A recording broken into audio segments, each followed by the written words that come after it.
بسم الله الرحمن الرحيم اللهم صل على سيدنا محمد وعلى آله وصحبه وسلم وسoo dhaweynayna ragga ganacsatada ah oo noo yimid oo hogaaminaya maamulaha shirkadda Elgar iyo ragga waftiga oo la socda ragga xildhibaanada ah degmada Jiriban gudoomiyaha Salax iyo ragga kale odayaasha dhamaantiin soo dhawaada assalaamu calaykum waraxmatullaahi wabarakaatu waxaan ugu baaqaynaa cid kasta oo danaynaysa inay maxjarkaasi wax ka noqoto ama wax ku yeelato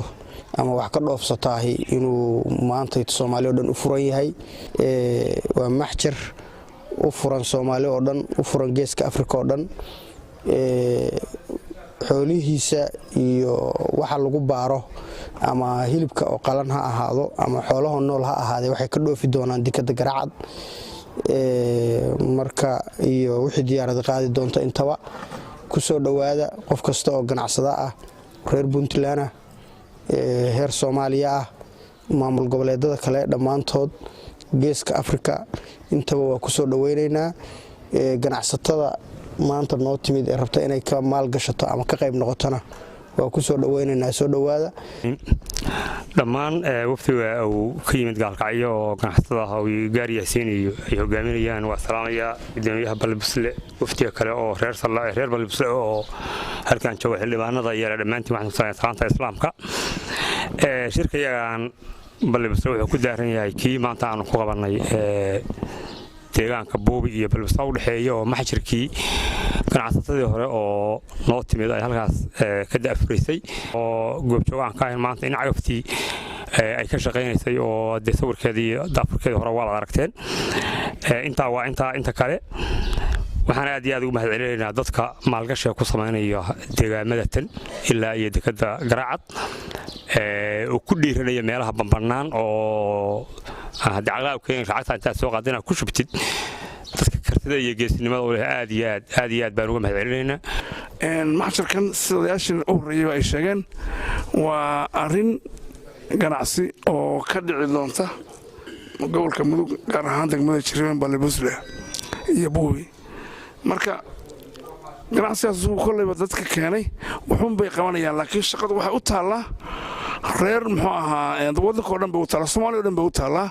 oo in laga wada faa'iideysto maxjarkaas ninkan wuxuu keenay wax badan oo ogolaansha faaw hadday tahay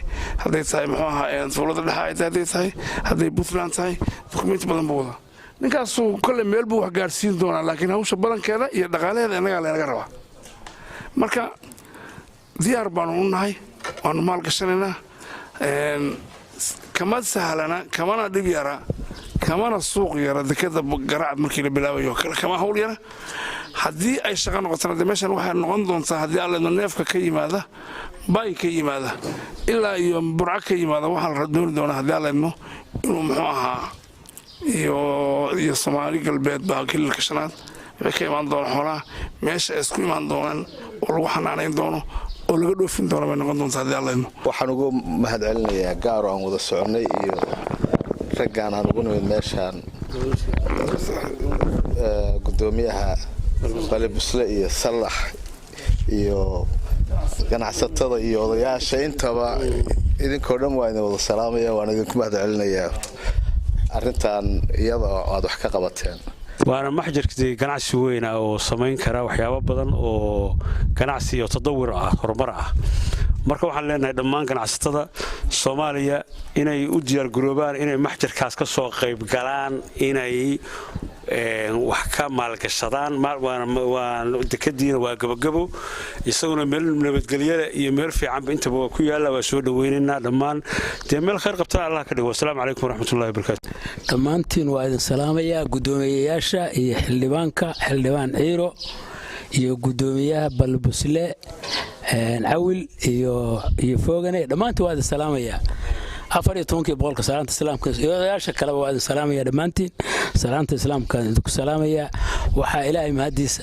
horta xafladan hadda Balbusle ka dhacday waaba loo baahnaayo haday Balbusle ka dhacday meeshii Boobi ka dhacday meeshii lagu gunaanadi lahaa waa Balbusle